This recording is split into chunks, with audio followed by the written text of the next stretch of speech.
O segundo livro das Crônicas, capítulo 34. Josias tinha 8 anos de idade quando se tornou rei de Judá. Ele governou 31 anos em Jerusalém. Josias fez o que agrada a Deus, o Senhor. Seguiu o exemplo do seu antepassado, o rei Davi, e não se desviou nem para um lado, nem para o outro. No 8º ano do seu reinado, quando era ainda bem moço, Josias começou a adorar o Deus do seu antepassado, Davi. E 4 anos mais tarde, começou a purificar a terra de Judá e a cidade de Jerusalém, destruindo os lugares pagãos de adoração, os postes ídolos e as outras imagens de pedra e de metal. Na presença dele, foram derrubados os altares do deus Baal, e ele mesmo quebrou os altares de incenso que estavam em cima deles.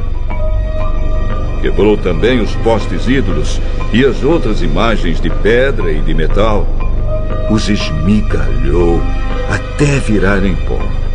E espalhou pó em cima das sepulturas das pessoas que tinham oferecido sacrifícios a esses ídolos. Depois queimou os ossos dos sacerdotes pagãos nos altares onde eles haviam oferecido sacrifícios. Assim Josias purificou Judá e Jerusalém. Ele fez a mesma coisa nas cidades das tribos de Manassés, de Efraim, de Simeão e até de Naftali, e nas ruínas ao redor daquelas cidades.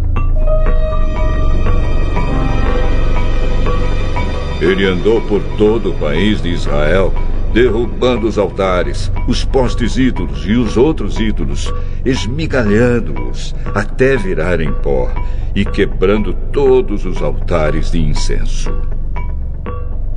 Depois voltou para Jerusalém. No ano 18 do seu reinado, depois de ter purificado o país e o templo, Josias enviou os seguintes homens para fazerem os concertos do templo: Safã, filho de Azalias; Maazéias, o governador de Jerusalém; e o conselheiro do rei, Joá, filho de Joacás. Eles foram falar com o grande sacerdote Hilquias e lhe entregaram o dinheiro que os levitas tinham recebido e trazido ao templo. Esse dinheiro tinha sido dado por gente das tribos de Manassés e de Efraim e do resto do reino de Israel, e também por gente das tribos de Judá e de Benjamim, e pelos moradores de Jerusalém. O dinheiro foi entregue aos homens que estavam encarregados dos concertos, e estes o usaram para pagar os trabalhadores que estavam reconstruindo e consertando o templo. Deram o dinheiro aos carpinteiros e aos construtores para comprarem pedras trabalhadas e madeira para as vigas e para os outros concertos que deviam ser feitos nos edifícios que os reis de Judá haviam deixado cair aos pedaços. Os trabalhadores eram honestos em tudo, e os seus chefes eram 4 levitas: Jaate e Obadias, do grupo de Merari, e Zacarias e Mesulã, do grupo de Coate. Eles eram chefes também dos guardas dos portões e de todos os outros homens que trabalhavam no templo. Todos os levitas sabiam tocar bem instrumentos musicais, e alguns deles eram escrivães, outros eram fiscais e outros eram guardas dos portões. Enquanto entregavam o dinheiro que havia sido dado para o templo, Hilquias achou o livro da lei de Deus, a lei que o Senhor tinha dado por meio de Moisés. Hilquias disse a Safã, o escrivão: Achei o livro da lei aqui no templo. E deu o livro a Safã. Este o levou ao rei e prestou o seu relatório, dizendo: Nós, seus servidores, fizemos tudo o que o senhor mandou. Pegamos o dinheiro que estava no templo e o entregamos aos trabalhadores e aos seus chefes. Safã disse também: Tenho aqui comigo um livro que Uquias me entregou. E leu o livro em voz alta para o rei. Quando viu o que o livro dizia, o rei rasgou as suas roupas em sinal de tristeza. Então deu a Hilquias e a Icã, filho de Safã, e a Abdom, filho de Micaías, e a Safã, o escrivão, e a Asaías, o servidor do rei, a seguinte ordem: Vão consultar a Deus, o Senhor, por mim e por todo o povo de Israel e de Judá, a respeito dos ensinamentos deste livro. Deus está muito irado conosco, porque os nossos antepassados não obedeceram às ordens do Senhor, nem fizeram o que este livro manda.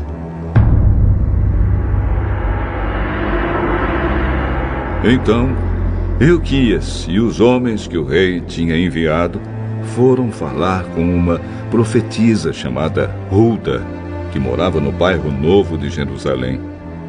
O marido dela, que se chamava Salum, filho de Tikva e neto de Harás, era o encarregado da rouparia do templo.